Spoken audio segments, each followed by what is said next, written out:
नमस्कार दोस्तों, मैं कर्मवीर आज़ाद ISJMT इंडिया वन चैनल के माध्यम से, जो कि इंडियन सोशल जस्टिस मिशन द्वारा संचालित है, आज संविधान बचाओ संकल्प यात्रा का जो हमारा मुहिम चल रहा है ISJMT इंडिया वन, जिसमें आज एक हमारे साथ में एक नारी महाशक्ति जिसको कहते हैं परम पूज्य बाबा साहब डॉक्टर अंबेडकर, नारियों के लिए बहुत बड़ा काम किया है। बाबा साहब डॉक्टर अंबेडकर ने नारियों के अधिकार के लिए न जाने कितना संघर्ष, कितनी यातनाएं, कितना सब कुछ झेला। उस झेलने के बाद किया है। आज वही नारी हमारे साथ बबली जी, जो कि हमारे इस साथ में है, और इनसे जानने का प्रयास करेंगे कि यह भारतीय संविधान के प्रति इनकी क्या राय है।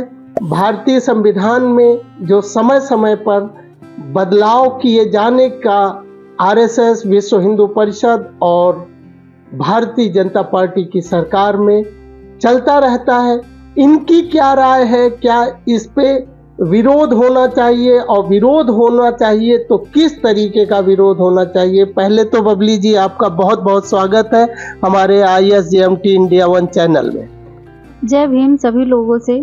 मैं बबली गौतम, मैं आपसे कुछ कहना चाहती हूँ। आजकल जो समाज में चल रहा है कि मतलब हर इंसान जो देखो वही मुंह उठा के बोल रहा है कि हमारा संविधान जो है गलत है, उसको बदलने की कोशिश, मतलब बदला जाए और उसके मूल ढांचे में परिवर्तन किया जाए। क्यों परिवर्तन किया जाए? उसमें ऐसा क्या गलत लिख के गए हैं जो उसको परिवर्तन करने की जरूरत है? ये जरूर कहा जा सकता है कि कुछ चीजें होती हैं समाज में जो धीरे धीरे चलती रहती हैं, परिवर्तन बहुत जरूरी होती है समय के साथ में। बट अब ये कहा जाए कि नहीं, मूल ढांचे में उसके परिवर्तन किया जाए। अगर हमें कोई ये सिद्ध करके दे दे नहीं कि गलत कुछ लिखा है, ये चीज उसमें बदलने की आवश्यकता है, या ये चीज जो सेक्शन है या अनुच्छेद है इसमें ये चीज नहीं ऐसे होनी चाहिए, कोई साबित करके हमें तो दिखाए। हमें तो नहीं लग रहा है अपनी इंडिया में कोई ऐसा है, इंडिया में क्या विश्व में है, जो भारत के संविधान को गलत कह दे और मूल ढांचे को परिवर्तन करने की बात कहे। ये कहीं ना कहीं हमारे समाज को, कहीं ना कहीं हम लोगों को दबाने की कोशिश की जा रही है और डराने की कोशिश की जा रही है कि हमारा समाज डर के रहे और हम जैसा चाहेंगे वैसा ही हो। संविधान किसी की नहीं है, संविधान हमारे देश का है, जो कि बहुत अच्छे से लागू किया गया था और आज भी उसमें ऐसी कोई भी चीज नहीं जिसको परिवर्तन किया जा सके। बस ये जरूर हम कहेंगे, हमारे संविधान ने हमें जीने के तरीके बहुत अच्छे अच्छे दिए हैं, स्वतंत्रता दी है। हम हर बात, हर इंसान, हर समाज का हो, वो चाहे SC का ही नहीं, हर कास्ट का, हर समाज में हर जितने भी लोग हैं वो अपनी बात बहुत खुल के कह सकते हैं और खुल के जीते हैं। पहले जो हमारा संविधान नहीं था तो हम लोगों को पहनने के लिए, बोलने के लिए, रहने के लिए सब सोचना पड़ता था कि कोई दूसरा कहेगा तब हम ये चीज करेंगे। बट हमारे संविधान ने हमें हर एक चीज दिया हुआ है। तो मुझे ऐसा लगता है कि मेरे संविधान को, हमारे देश के संविधान को बदलने की कोई आवश्यकता नहीं है, और जो भी इस बात के लिए कर रहा है उसको मैं पूरा खंडन करती हूँ, पूरा विरोध करती हूँ। मैं पूरे अपने समाज से, पूरे सब लोगों से यही कहना चाहूंगी कि ऐसा कुछ भी नहीं है। आप उसको, संविधान को पढ़िए ना, जिसने बोला है, जिस किसी इंसान ने, जिस किसी पर्सन ने बोला है, वो एक बार सामने आके कहे तो कि ना ये चीज सही है कि ये चीज गलत है, बोले आके। बाबा साहब से लोग कभी डिबेट नहीं करना चाहते थे। क्यों? क्योंकि वो तर्क पे चलते थे। जिसको तर्क करना आता है और बातें सिद्ध करना आता है, वो इंसान हमेशा से ही अच्छा रहा है समाज में, वो कोई भी हो। मैं हर इंसान का जो है सपोर्ट करती हूँ, लेकिन अब ऐसा नहीं कि हर इंसान कुछ भी बोलेगा हमारे देश के प्रति, हमारे देश के संविधान के प्रति। ये कोई देश, हमारा संविधान थोड़ी ना है, ये मेरा संविधान नहीं, ये पूरे देश का संविधान है। अगर हम आर्थिक व्यवस्था से मजबूत हैं, हम नारी सशक्तिकरण की बात करते हैं, हम लोगों के हित की बात करते हैं, तो कहीं ना कहीं कानून की बात करते हैं, कहीं ना कहीं सब चल तो संविधान पे ही रहा है। अगर संविधान इतना ही गलत होता और इतना ही बदलने की जरूरत होती तो इतनी सरकारें आई गई हैं, इतने बाहर कंट्रीज में हमारे संविधान को फॉलो किया जाता है, इतने लोग बाहर की कंट्रीज, अमेरिका, इतना सक्सेस अमेरिका, जापान है, कितना वहां पे सम्मान होता है हमारे संविधान का। सब लोग यही बोलते हैं कि हमारे जो भारत का संविधान है वो एकमात्र ऐसा संविधान है जो सारे कितने कहाँ के कानून और कहाँ की सब मिक्स करके ही हमारा देश का संविधान बना है। तो उसको गलत कैसे कहा जा सकता है? और जिस किसी ने भी कहा है उसको खंडन में पूरी जोर शोर से करती हूँ कि ऐसा होना ही नहीं चाहिए। और सबसे ज़्यादा इस चीज़ के लिए हमारे समाज को बहुत जागरूक होना पड़ेगा। ये संविधान पे नहीं छेड़छाड़ हो रही है, हमसे हो रही है, क्योंकि ये संविधान किसने लिखा है? संविधान हमारे बाबा साहब ने लिखा है, जो कि एक बहुत हम खुल के कह सकते हैं वो बहुत छोटी जात से बिलोंग करते हैं। बस इस वजह से अभी इसी संविधान को किसी ने लिखा होता तो वो कभी चेंज करने की जरूरत ही नहीं होती, जस्ट बिकॉज वो तो बहुत अच्छा होता। गलत क्यों है? क्योंकि वो हमारे समाज के किसी व्यक्ति ने लिखा है, और उनके जितना टैलेंटेड, उनके जितना बाबा साहब के जितना पढ़ा लिखा टैलेंटेड इस पहले भी नहीं था और आज भी नहीं है। उन्होंने 3 जो है PhD एक साथ में हासिल की है, और वो भी कहीं भाड़े पे नहीं मिलती हैं। पढ़ लिख के बाहर कैलिफोर्निया है, और आपका क्या बोलते हैं ये लंदन ऑफ इकोनॉमिक्स से उन्होंने वो करके रखा है, डिग्री हासिल की। ऐसे नहीं कर लिया है, 16 भाषाओं का ज्ञान रखते थे, ऐसे व्यक्ति ने संविधान लिखा है, तो कैसे मूलभूत में क्या है उसके किसी आर्टिकल में संशोधन नहीं होना चाहिए। और उन्होंने नारी के लिए सबसे ज्यादा किया है, वो चाहे SC की हो, किसी भी समाज की हो। हम लोगों को निकलने बैठने के लिए मतलब था ही नहीं, घर में खाना बनाओ, बच्चा पैदा करो, बस ये समाज था हमारा। और आज क्या है, एक जो है हर एक पोस्ट इंडिया की हो चाहे बाहर कंट्रीज की हो, सब हमको मिलती हैं। हम आज जो है राष्ट्रपति भी हैं, हम मुख्यमंत्री भी हैं, प्रधानमंत्री भी हैं, हम सब कुछ हैं आज। क्यों? उनके बदौलत है। उन्होंने ही काफी चीजें उन्होंने किया है। कौन सा बिल लाए थे बाबा साहब? हिंदू कोड बिल लाए थे, जिसके तहत नारियों को सशक्तिकरण के लिए उन्होंने कहा था। और उनका जो है उस समय जो थे नेता वेता, उन्होंने क्या कहा था, ये सही नहीं है, नारी को पूरा अधिकार नहीं होना चाहिए, सही नहीं है। तब उन्होंने अपने कानून मंत्री थे उस समय बाबा साहब, उन्होंने इस्तीफा भी दे दिया था हमारे खातिर। और हम क्या बोलते हैं, हमारे समाज के लोग अभी भी, लड़कियां क्या बोलती, नहीं ऐसा कुछ उन्होंने किया ही नहीं है।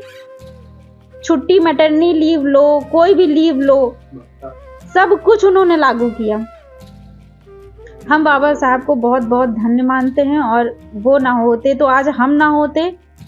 और हम जो भी कुछ हैं, मैं खुद जॉब करती हूँ, तो मैं आज जो भी कुछ हूँ बस उन्हीं की बदौलत, और किसी की बदौलत नहीं। अगर हमारा संविधान ना होता, बाबा साहब ना होते, तो आज मैं जो बैठी हूँ इस तरीके से समाज में अपनी बात बढ़ चढ़ के बोल सकती हूँ, कह सकती हूँ, लोगों से फेस कर सकती हूँ, जवाब दे सकती हूँ, हर एक चीज का मेरे पास जवाब है। क्यों? क्योंकि वो हमको राइट्स दे के रखे गए हैं, हमको कानून दे के गए हैं, हमें सब कुछ किया है। उनके जैसा व्यक्ति, उनके जैसा इंसान दुनिया में क्या, समाज में नहीं होगा। जय भीम। बहुत बहुत धन्यवाद बबली जी।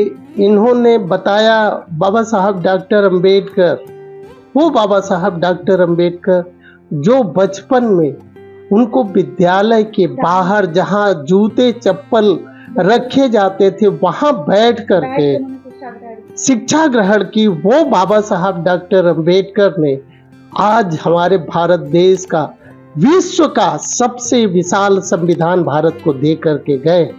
बाबा साहब के विचारों पर आज बाबा साहब के विचारों पर जो हम लोग देखते हैं, बाबा साहब के विचारों पे जो हम लोग देखते हैं, बहुत कष्ट होता है, बहुत दुख होता है।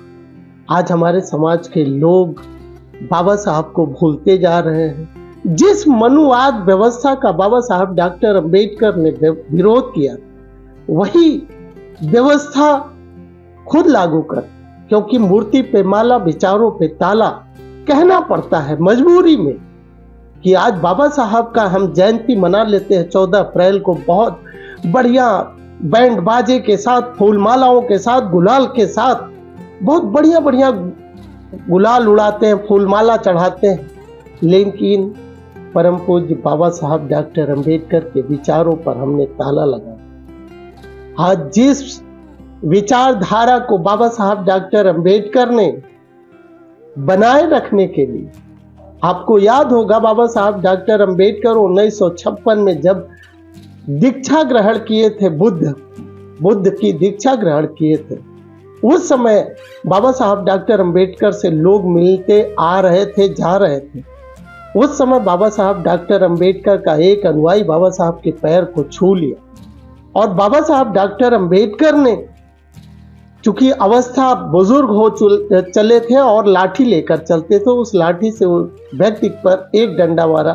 तो कुछ पत्रकारों ने बाबा साहब डॉक्टर अंबेडकर से पूछा कि बाबा साहब वो तो आपका सम्मान कर रहा था, तो आपने उसको डंडा क्यों मारा?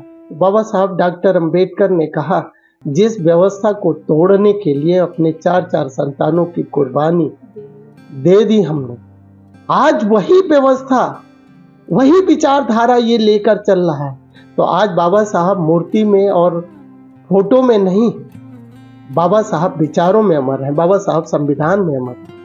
ऐसे संविधान को खत्म करना चाहती है ये भारतीय जनता पार्टी, विश्व हिंदू परिषद और आरएसएस। मित्रों, एकजुट होइए, आइए संकल्प लेते हैं कि भारतीय संविधान को कैसे बचाया जाए। इसके लिए आंदोलन जरूरी है। और हमारे बहुत बड़े महापुरुष मान्यवर काशी राम साहब ने कहा था, money, mind, time and muscles, समाज को पे बैक करना। पहले अंश जी आपको सादर जय भीम। जय भीम। मैं आपसे ये जानना चाहता हूँ, आज हमारे समाज में जो ये अज्ञानता, अशिक्षा का क्या कारण है, उसको सबसे अधिक जिम्मेदार किसको मानते हैं, सरकार को या स्वयं समाज को? पकड़िए। जय भीम साथियों, सबसे पहले तो मैं भाई साहब को प्रणाम करता हूँ, क्योंकि आज कीमती समय निकाल कर हमारे बीच समाज को जगाने का काम कर रहे हैं। तो सबसे बहुत ही अच्छा कार्यक्रम रखते भी हैं, समय समय पर जो है समाज को जगाने का बहुत सुंदर कार्य करते भी रहते हैं। तो रही बात समाज को, जो इस समय जो जिन जंजीरों में जकड़ा था पहले, वही बेड़ियां कहीं ना कहीं आज सरकारें या फिर आरएसएस या हिंदूवादी जो भी नेता हैं, तो वो हमारे समाज को इस तरीके से बेड़ियों में जकड़ने का प्रयास कर रहे हैं। बाबा साहब भीमराव अंबेडकर जी ने जो संविधान हमको दिया था, तो उस संविधान को मानने वालों की संख्या कहीं ना कहीं बढ़ी जरूर है, लेकिन पालन नहीं हो पा रहा है। उसका जिम्मेदार कौन है? उसके जिम्मेदार हम स्वयं हैं। हम दूसरे को नहीं कहते, जिम्मेदार हम स्वयं हैं। क्योंकि कारण क्या है, जब तक के हम अपनी आवाज़ को बुलंद नहीं रखेंगे, हम अपनी शिक्षा, चिकित्सा, रोजगार, व्यापार, इन सब मूलभूत सुविधाओं से हटकर अगर हम कहें कि हम किसी रैली में जाके झंडा लहराएं और जय श्री राम का नारा लगाएं, हम किसी रैली में जाकर के जो है मुसलमानों की रैली में जाकर के या हिंदूवादी कट्टरवादिता के समर्थन में जाकर के हम रैली बाजी करें या कांवड़ यात्रा निकालें, तो नौजवान पीढ़ी तो इसी में जाकर के उलझ जा रही है। लेकिन क्या हम चिकित्सा के लिए, रोजगार के लिए, जो हमारी मूलभूत घर की सुविधाएं हैं, ज़रूरतें हैं, जो आसपास का वातावरण है, उसको सही बनाए रखने के लिए जो हमें करना चाहिए, तो क्या वो ऐसा कर पा रहे हैं? या अपने संविधान को बचाने के लिए या अपने बाबा साहब के विचारों पर हम चल पा रहे हैं? नहीं चल पा रहे हैं। हम आज, जैसे कि भी आज दीपावली का त्यौहार रहा है, 4 दिन बाद उसका फिर होली का भी त्यौहार रहेगा, तो सब लोग इसमें जो है अंधाधुंध पैसा खर्चा करते हैं, देवी देवताओं की पूजा अर्चना करते हैं। हमें उससे परहेज नहीं, आप करें, अगर आप सक्षम हैं तो करें, अच्छी बात है, ठीक है, साल भर के त्यौहार है, हमारे हिसाब से तो करो, लेकिन मानवता को तो खत्म नहीं करना चाहिए ना। लेकिन जो सरकारें आजकल आ रही हैं, वो मानवता को खत्म कर दे रही हैं। संविधान हमें मानववादिता बनाता, संविधान हमें मानव बनाता, इंसान बनाता। तो क्या कोई धर्म ऐसा है जो सिर्फ इंसान बनाए? धर्म इंसानों के लिए होता है, इंसान धर्म के लिए थोड़ी होता है। तो हमारा कहना यही है, इन्हीं सब चीज़ों की वजह से हमारा समाज सोया हुआ है। शिक्षा वो चाहता नहीं है, शिक्षा के पीछे वो लड़ाई नहीं करता, संघर्ष नहीं करता है। यही सब चीजें हैं जिससे देश पीछे जा रहा है। अंश जी, एक बात और जानना चाहेंगे, अभी आपने जिक्र किया संविधान का, तो क्या आपको लगता है कि संविधान हमारा खतरे में है? बिल्कुल खतरे में है, संविधान खतरे में है, क्योंकि संविधान की जो मूल संरचना है, अगर उस पर कोई टिप्पणी कर ये कहे कि संविधान के मूल ढांचे में जो है चर्चा होनी चाहिए, संविधान के नियमों से छेड़छाड़ करनी चाहिए, तो फिर कहीं ना कहीं खतरे में तो है ही है।